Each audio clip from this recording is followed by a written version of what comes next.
Three things to consider before opening a high cash value life insurance policy. So we're going to go through a couple items here quickly. We're not going to go into a lot of detail on each of these bullet points. So the first thing we have is company selection. So again, opening a policy, I should say, and my goal is to maximize the cash value from start to finish. The first thing we have here is company selection. So you do not need me or anyone really to tell you that there are a lot of insurance companies out there. What we have found is when it comes to cash value life insurance, there have really been 4 companies that I've seen consistently deliver among the highest cash values in the industry in terms of actual performance. And let me back up and actually say highest cash values and death benefit appreciation over time. These are also the companies that many major banks and corporations use. I'm circling 3 of these 4 for the reason that had a recent conversation with an actuary that works nationwide, used to work for one of these companies. Now he's an independent consultant, known as one of the top in the country. What was really interesting about what he had said, that it is better to go with a basic whole life insurance policy with one of the top mutual companies instead of a well-designed policy with a smaller company. That was extremely interesting to me.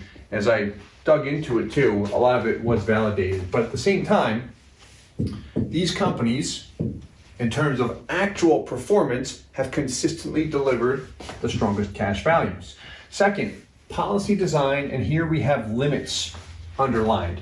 So when it comes to policy design, what does that entail? Where your money can go. It can go toward my base premium, which first buys me death benefit and then eventually builds cash value.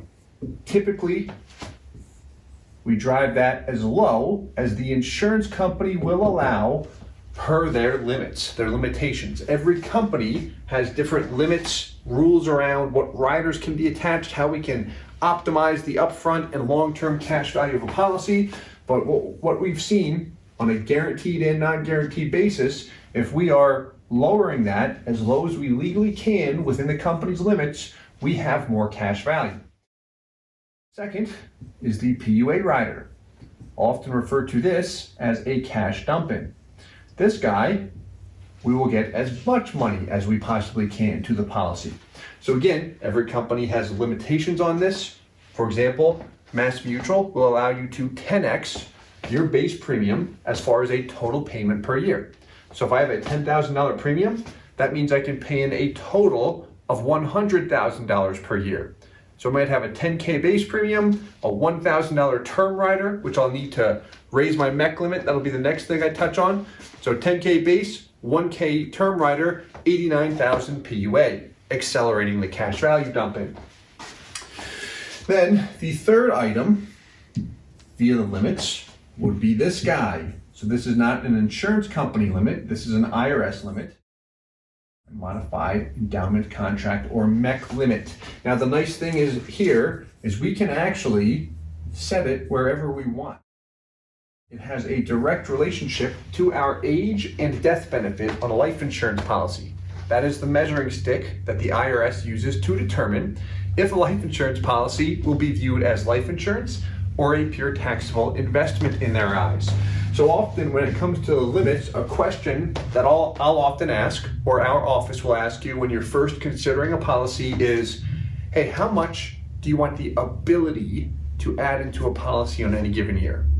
Ability, not be committed to, but if things go very well, how much do I want the ability to pay in? And if I said, I don't know, $50,000 per year, well, what that would mean is the insurance company will allow me to do what? Wherever I set my minimum premium, if I can 10x it, what that would mean is I could set this at 5K, and that gives me the ability by the insurance company standards to pay up to 50, but I'm only committed to 5. And then my MEC limit, I will set at, guess what?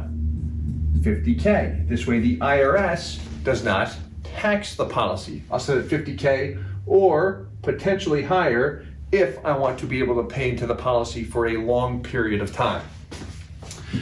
And then the last item is loans. If I am interested in using the policy, whether it be for infinite banking, retirement income, whatever it might be, I want to understand or have some degree of understanding on how policy loans work, such as when can I borrow? Is it a company that allows me to take out loans anytime I want, or I have to wait at least a policy year? When does it make sense to borrow? Do I want to wait several years until I actually have a positive cash value? My personal opinion is yes, but every situation is different. How often or frequent can we borrow? How does the interest work? Or how does it accrue? Life insurance loan interest accrues daily at annual simple interest. Okay, what does that mean? We've got other videos and content on that. But when can I take a loan? How often? How does the interest work? Payments. I hear the word loan, and what comes to my mind? What comes to your mind when you hear the word loan? Payments and interest, typically. However, with a life insurance policy, interest will accrue, but you have a ton of flexibility with payments. In many cases, they can be optional.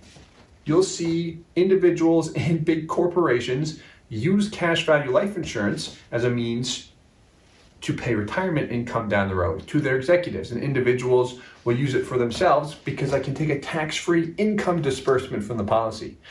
How it is taken from the policy tax-free is through loans. Now guess what? When they're taking income via loans, they're not paying anything back. That would kind of defeat the purpose of taking income to have to pay something back. Point being, we don't have to pay it back if we're taking income and not making any interest payments or anything. So it's good to be aware of that. When might I have to pay it back? What's a situation when I have to pay it back? How much, I'm just going to use this word, how much can I borrow? It's a big question. Depends on the company. Typically, 90 to 95% of my cash value I'll be able to access. But just some questions here to ask, things to ponder. If you're working with anyone or researching it for the first time, whole life, cash value life insurance, infinite banking, whatever it might be, feel free to reach out to us anytime as well, and hope this helps. Hey guys, Steve Parisi here. If you enjoyed the content you just saw, please subscribe, like, and hit the notification bell for future videos. If you'd like more information or to see some custom policies for yourself, feel free to call or email our offices at the contact information below.